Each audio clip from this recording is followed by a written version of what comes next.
Hello guys, welcome to another video. Today we are going to talk about an important aspect about the UK student, the proof of funds. Welcome.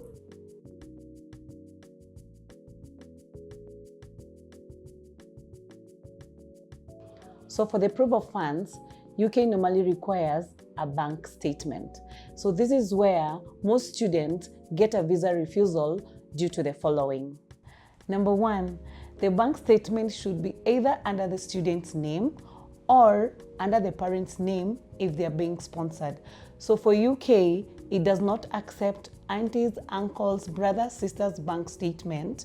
If they are sponsoring you, your brother, your sister, or your uncle, they should deposit this amount to your bank account.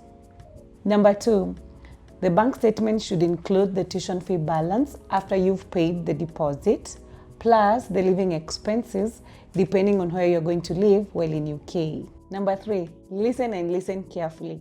This is where most of the Kenyan students mess up and get an instant visa refusal. So for the bank statement amount, this amount should be on your bank for a period of 28 days. By 28 days, I mean, if you deposit your amount today, we shall not count today without counting the second day up to the 28th day. And remember, if you're withdrawing this amount should not go less or lower than the living expenses plus the tuition fee balance. Please note, you can also use multiple bank statements, Bank A, Bank B, Bank C. For example, your dad has an account in Bank A, Bank B, Bank C.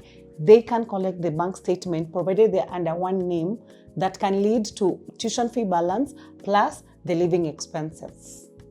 And B, please note better. Don't use SACCO bank statement or investment plans. Please use only commercial bank statement. Thank you. See you on the next show.